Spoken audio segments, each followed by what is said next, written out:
Hello, everybody, and welcome to yet another debrief session with me. Today, I have Shashwat with me, who recently scored an impressive 715 on the GMAT Focus Edition with an impressive V86, that is 98th percentile, with an impressive DI84, which is again 98th percentile, and a Q86.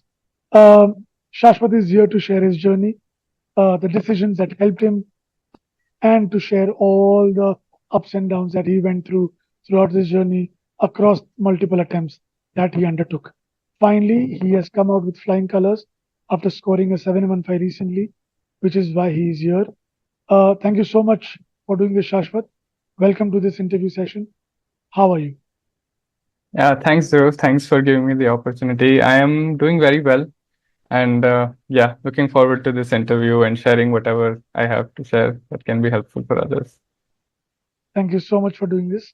So, Shashwat, before we begin with your journey and Mhm. dive into it, I would like you to just share a bit about your background with all the viewers. Sure. So, my name is Shashwat. I am 24 years old. I am currently working at ZS Associates, which is a strategy consulting firm here in Pune.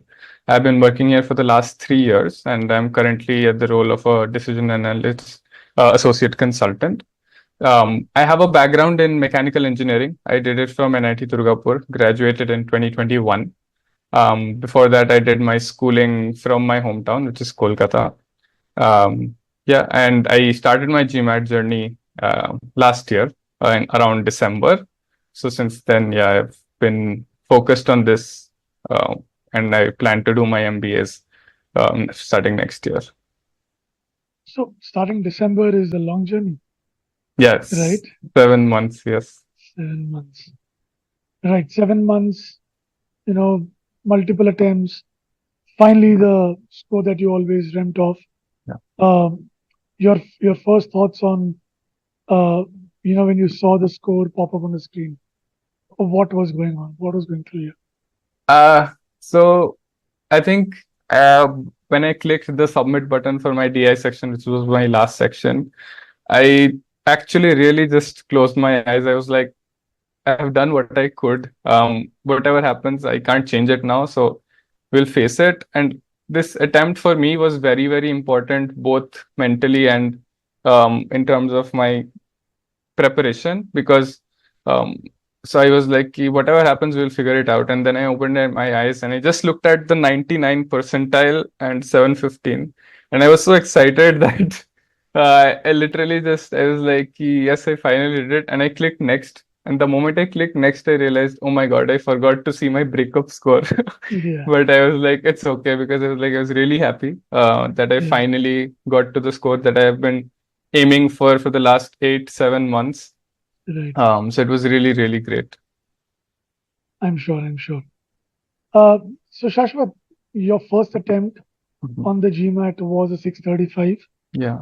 right? Which happens to be your starting score Hmm. in a way.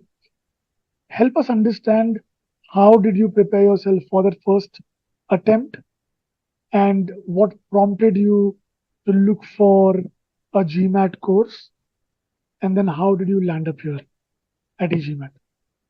Yes, definitely. I think the first attempt that I took in December, it was honestly for me, it was more like a test for me just to see where I stand. I did prepare. I won't say I did not prepare at all, but I did it all by myself. I did not take any course. I Mhm. went through the official materials that GMAT has on its website, did the questions. They appeared easy to me Mhm. at first. But so when I was doing it, I took the official mock. I got a 685 in the official mock one when I gave it. Okay. So I was pretty confident.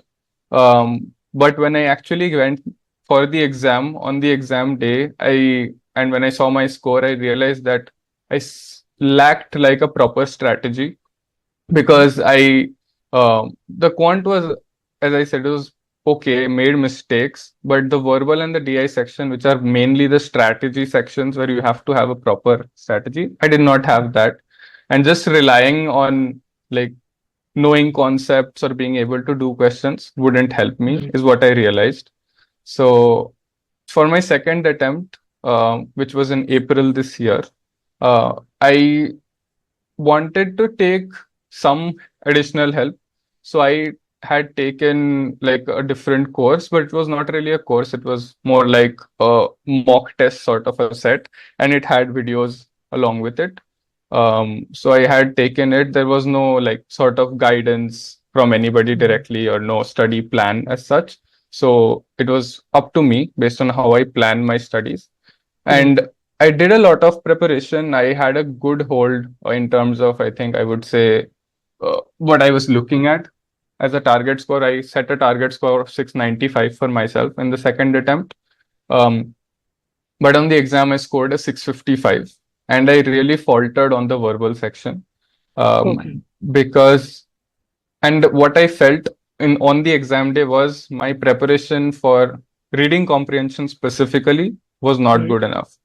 And just to change my verbal ability, just to know what are my strengths, is when I started to look for courses actually, like courses that are, helping with verbal. And I came across e-GMAT. One of my friends had already enrolled on e-GMAT, and she had mentioned that we also have like mentors who are guiding us with a study plan, Right. and they are also helping us with our current abilities and all of that. So that sounded really interesting to me, which is why I reached out and I enrolled to e-GMAT. And Right. that is what really helped. Right. Right. So, Shashwat, starting with your journey now, um, when you began your verbal course on the Mhm. platform, what were the initial challenges that you faced in verbal, especially starting with CR? Let's speak about CR. What Mhm. challenges did you face? Yeah. So I think the biggest challenge with CR is that there are questions that are easy, which are very easy to do. Like if you just know the basic concepts, which I knew by Right. the time I started e-GMAT, that you need to identify the conclusion, you need to figure out is it a strengthener, weakener. So if you know Right. the basics, there are questions that you can solve, right? But for the questions that sort of come in the exam that are like really GMAT level questions, it's not just understanding just like what is the conclusion or just what is the strengthener and finding the right option, because the options are Right. very close to each other. You really need to understand what each option is saying. So I think the start of the course, which the master comprehension, I think that's what it's called, Correct. where it taught pause points in reading, just identifying where to stop, where to understand, and also the way the course solves every CR question, where there is a proper visualization. They are showing that suppose this happens, this comes here, this part goes over there. So I think that visualization ability, that really helped me solve CR questions, because how I started to do it was not just read and look for the right answer, but Mhm. to understand what the argument is really trying to say and what is happening. So when I started to Right. picture it, the options became much more clear to me. So that is how I slowly started to improve. Right. Right. How difficult was it uh, to learn a new structured approach for CR? I'm talking about pre-thinking, Mhm. or how did pre-thinking help you to become at ease with CR questions? Yeah, so I think the biggest advantage of the pre-thinking structure is that it forces you to understand the argument fully. Like without understanding it, you can't pre-think, right? And Right. without pre-thinking, if you move on to just looking at all five options, you are bound to get confused. So I Right. think just that force of having 100% grasp of that argument first, then Right. I think the pre-thinking, initially I used to have some trouble just to like, okay, what would be the answer be? But I think by Right. the time I had solved, say, CRs for a week, then by the time I finished understanding the argument, I already had the pre-thinking like a something that Right. was done automatically, right? And that just started to help a lot when I was going through every option, because I knew no, this is not going to work because that's not really the main point of the argument. So. Right. Right. Now, if I have to just show everybody Mhm. your CR course journey. This is how it looks. Yeah. So your journey grades across the CR course are fabulous. Right? These A and A minus grades indicate that you went through the entire course diligently. You understood whatever you learned, Yeah. and you were able to successfully implement whatever you learned. Right? This also indicates good study habits. This indicates that there was consistency in the way you were doing things and what you were doing on the portal, right? And the result of this is right here in verbal Scholaranium, right? Where if you look at your hard accuracy for the last 20 questions, it is massive. 80% on CR, 75% on RC. This predicted a V86. How confident did you feel at the end of your prep looking at these statistics on Scholaranium that you were on the verge of scoring that V86? Yeah, definitely. I was really confident, and I think we had a conversation just before my test as well, and Right. we discussed how like what was just important for me was to keep my calm, have a strategy, and not mess up more than being doubtful about what I am doing. And I think Right. that is really helpful because what I understood is even in the exam, there may be questions that will end up being very tough. And you may be like doubtful about whether the answer is. But if you know that you have the ability to get at least 80% of the questions, 90% of the questions correct, then the confidence of letting go of one question really helps because you know that you have the ability. So I think just having the statistics in mind really helped me to get what I got. How about RC? Were there any visible gaps initially when you started with the RC preparation? If there were, what were they? And what from the course helped you? Yeah, I think RC, as I mentioned, the second attempt, my biggest learning out of that was my RC wasn't great at that point. And because, and this is also something for anybody who's planning to take the test, the RC in the exams are pretty challenging. They are not easy ones. They are quite lengthy. That like both of all the attempts that I went through, I saw very lengthy RCs, very detailed options that you have to be 100% like clear about before marking anything. So I think when I was going through the course, just as I said, right, the ability to read slowly if required, but knowing that what I have read, I have understood is very important to be able to do RCs. And that I realized that while going through all the different examples, the exercises and the cementing courses that were also there, that without, and I think a beautiful way in the course is structured is that they show you a passage and then they ask 5 questions without having the passage in front of you, right? You have to answer questions without having the passage. So that gives you an understanding that have you really understood what you read or did you just glance through and you don't have an understanding? Because that approach did not work for me, and I would recommend anybody to, it's always better to have a full understanding than going through the skimming approach. Correct. That makes sense. Uh, so once now that we're done with the verbal journey, let us move to another big achievement, that is a DI 84, another 98th percentile. DI has been an untouched territory for most of the GMAT aspirants who began their journey with the classic edition. Yeah. Right? Which wasn't really the case with you, right? So what was your experience with the DI journey? What helped? What did not help? Is what I would like to understand from you. Yeah, I mean, even though I have got a good score, I would say I'm till date scared of the DI section. It is a scary section to me because it has the ability to like really, take the exam to a different direction. It can either make your exam or it can break your exam. So, but what I felt was that it is very important to have a good strategy in place for it. And that can only come if you have solved the right kind of questions, you have given the right kind of mocks, taken a lot of sectionals, for example. Because once you do that, only then you will identify what are the right kind of questions for you. What are the kind of questions where you will, no matter what, you may end up spending a lot of time. So it's probably best for you to skip. And what are the questions that, you have to just have an accuracy so that you are not scared of it in the exam, right? So I think because e-GMAT had a lot of questions to practice, and a variety of it, especially the non-math related questions, which is very common in DI section right now. So something also to note for anybody who's taking the exam, please do not just focus on the math related DI part. There is a lot of non-math related questions that are coming. Um, so it's good to have a balance of both, because you can't leave out on any type of question.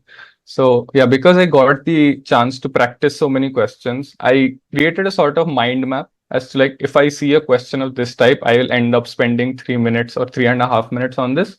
So if I have the opportunity, I'll skip that.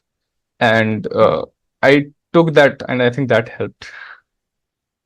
Right. Yeah. If I can just show your, DI journey, right?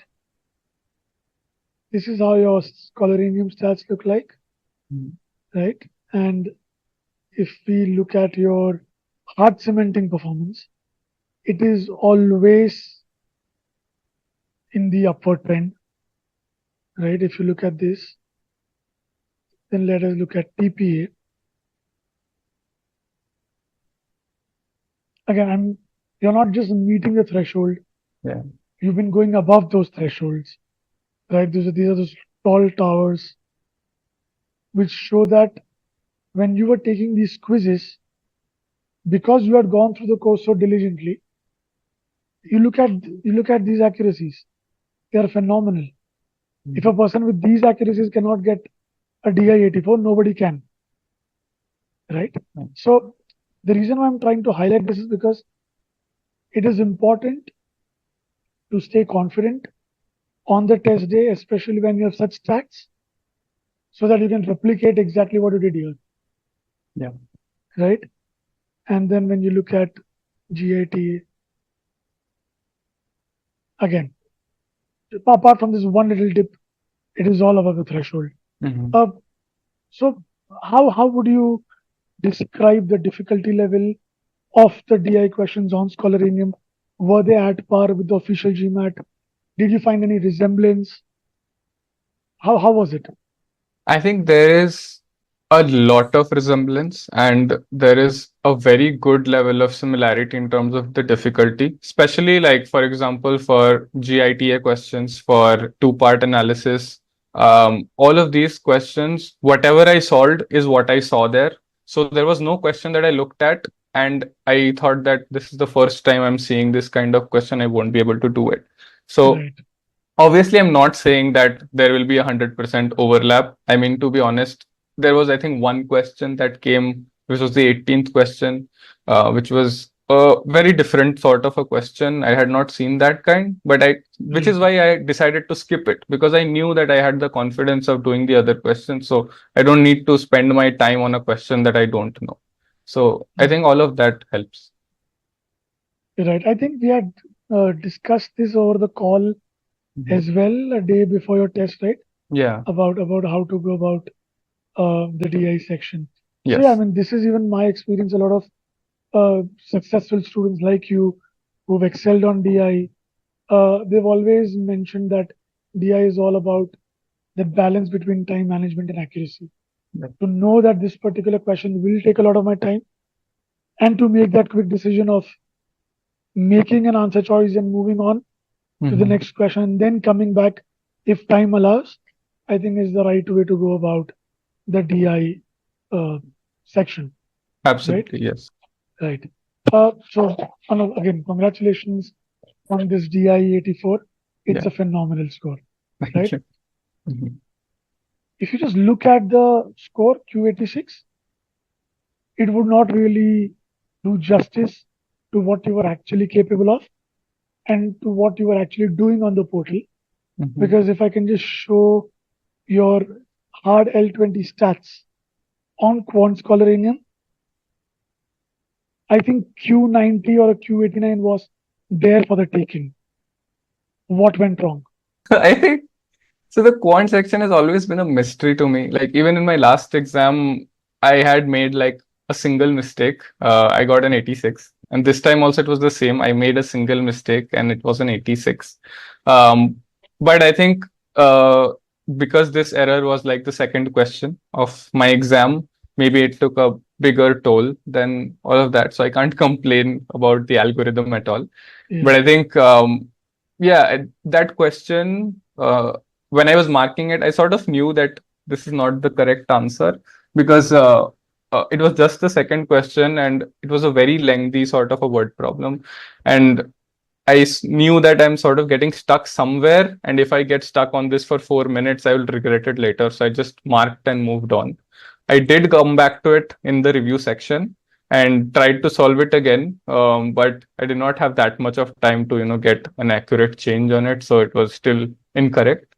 But yeah, I think overall the quant section, I knew that I would be able to do it, so I wasn't worried about it. And the practice that I had done, and you just showed the stats as well, I think yeah, it is it what e-GMAT quant really helped me, apart from all the knowledge that I had, was that it built a lot of resilience in me because e-GMAT quant is a bit of like tough quant. It is yeah, lengthy quant, and that helps, because you know that if you can solve those kind of questions, you can solve any question on the exam. So that is what really yeah. helped me. I'm glad that you just said what you did because a lot of current students who come to us asking that, I'm able to do really well on GMAT Club, official guide questions, but when I come to the cementing questions on Scholaranium, I get stuck. Some people want to give up at that point, saying that, what, it's not doing, it's not helping my confidence. So let me Mhm. just not do anything on Scholaranium. And I think your uh, experience right now will testify to the fact that the Scholaranium quant, e-GMAT quant, will always prepare you for the worst. Yeah. It will build that resilience. And when you take the test, you'll find every question as achievable and scoreable. Mhm. You will not be, dumbfounded there. You will still have the confidence. So thank you for saying that because that is something that many GMAT aspirants need to understand. Mhm.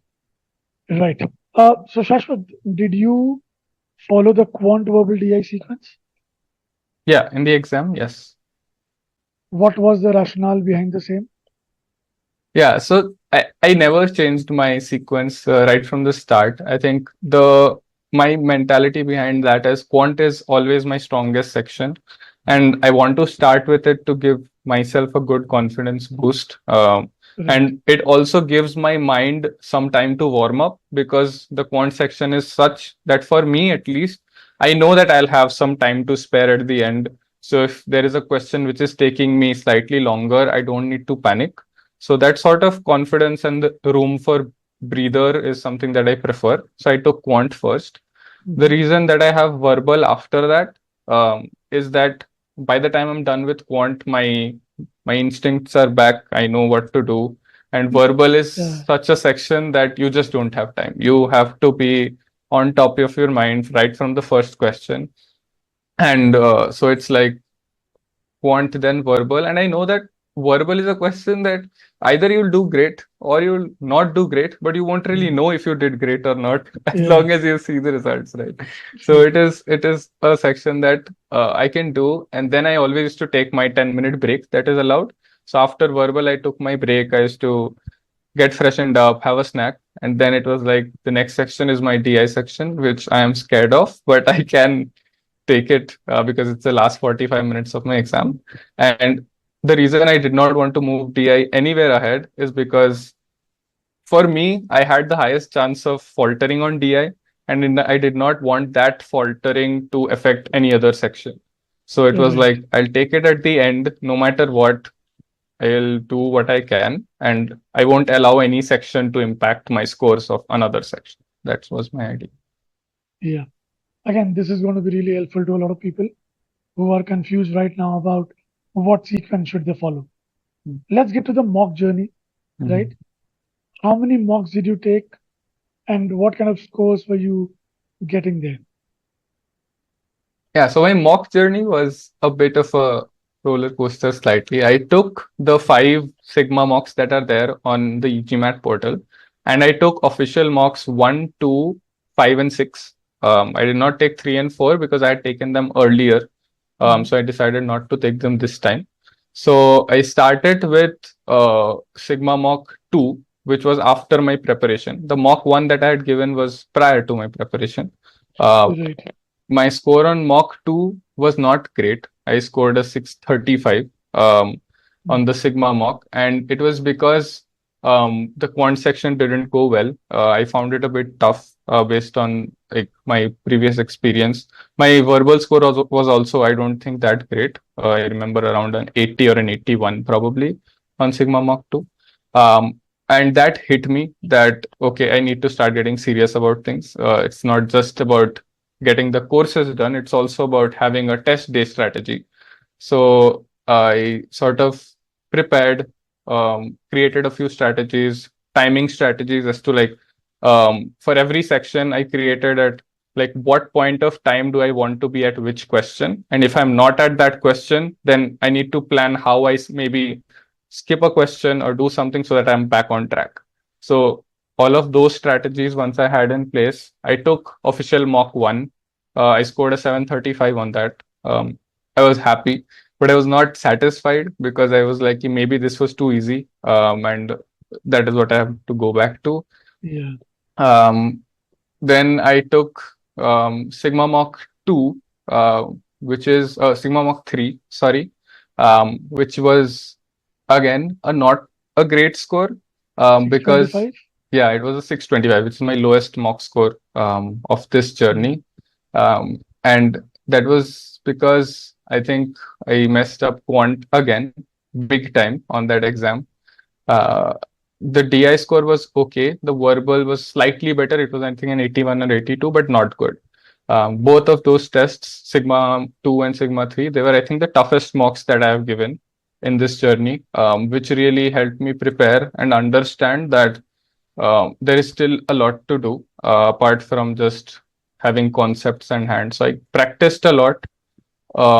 Every mock, what I did was I created sort of an Excel which I tracked every mock, what I got as a sectional score, what were the mistakes. For every mistake, what was my type of error, what was my correction, and I had that for every single mock I took. I don't know if I can share it with you guys, but maybe later sometime I can share it with you people. But I have that. And that really helped me track every single kind of mistake that I was making and also helped me develop strategies for test days as to what works and what does not work.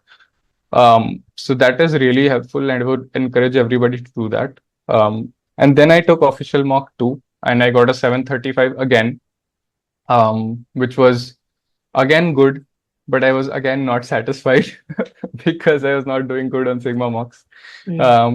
But that mock went really well. I scored very good on quant, verbal, DI, everything.